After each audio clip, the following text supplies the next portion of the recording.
আসসালামু আলাইকুম ভিউয়ার্স, আমি আপনাদের সাথে একটা ভাইরাল রেসিপি শেয়ার করতে যাচ্ছি, যেটা আমাদের বাসায় প্রায় রান্না করা হয়। রান্না করতে আপনাদের বেশি সময় লাগবে না, মাত্র 30 মিনিটেই হয়ে যায়, অল্প গোশ দিয়েই হয়ে যায়। তো এখানে আমি অল্প একটু গোশ নিয়েছি, আর কিছু পেঁয়াজ, আদা, রসুন আর টক দই দিয়ে দিচ্ছি। একটু গোলমরিচ গুঁড়া দিয়ে দিব, তারপরে একটু লবণ, একটু গুঁড়া মরিচের গুঁড়া দিয়ে দিব, তারপরে হলুদ, অল্প পরিমাণে ধনিয়া দিয়ে দিব, একটু গরম মশলা দিয়ে দিব, ব্যাস।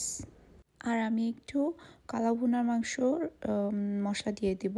আপনাদের কাছে ওইটা না থাকলেও আপনারা যে কোনো মশলা দিতে পারেন, যে কোনো গরুর মাংস, যে কোনো মশলা। তারপরে একটু সরিষার তেল দিয়ে দিব অল্প পরিমাণে, আপনারা চাইলে সয়াবিন তেলও ইউজ করতে পারেন। আর অল্প একটু সয়া সস দিয়ে দিব। এটা না থাকলেও কোনো সমস্যা নেই, আপনারা স্কিপ করে যেতে পারেন। আর একটু তেজপাতা দিয়ে দিব, আর সাথে একটু চাল দিয়ে দিব। ব্যাস, হয়ে গেছে। এখন আর কিছু করতে হবে না, এখন জাস্ট মেখে কিছুক্ষণ আপনি রেখে দিতে পারেন, বা আপনি শুরু করে দিতে পারেন রান্না করা। জাস্ট 20 মিনিট ঢেকে রাখবেন, পানি অল্প একটু দিতে পারেন, না হলে কোনো সমস্যা নাই, সিদ্ধ হয়ে যাবে 20 মিনিটের মধ্যে। লাস্টে শুধু একটু আমি কাঁচামরিচ অ্যাড করি। মাংসটা সিদ্ধ করতে রেখে আমি অন্য একটা কড়াইতে সরিষার তেল দিয়ে পেঁয়াজ, রসুন ভালো মতন করে হালকা করে ভেজে নিব। তারপরে ওর ভিতরে একটু কিউব কিউব করা আলু দিয়ে দিব। তারপর ওইটা যতক্ষণ পর্যন্ত ভাজা ভাজা না হবে ততক্ষণ আমি ভাজতে থাকবো। তারপরে একটু লবণ, একটু হলুদ দিয়ে আর একটু গুঁড়ামরিচ সামান্য পরিমাণের দিয়ে আমি নেড়ে ছেড়ে নিব। একটু কালার আনার জন্য ভাজা ভাজা করবো, এর মধ্যে আলুটাও সিদ্ধ হয়ে যাবে। আর তারপরে সিদ্ধ করা গোশটা আমি দিয়ে দিব। তারপর 5 মিনিটের মতন আমি ভেজে নিব। জাস্ট কালারটা আসার অপেক্ষায় আছি।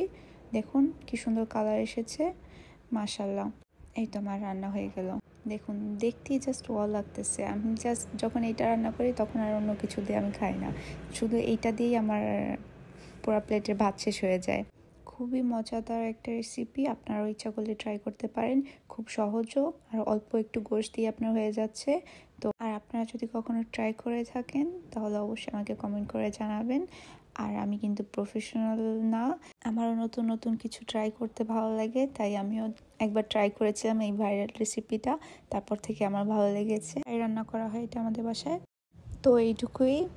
ওকেই, দেখা হবে ইনশাল্লাহ নেক্সট কোনো ভিডিওতে। ভালো থাকবেন সবাই, আল্লাহ হাফেজ।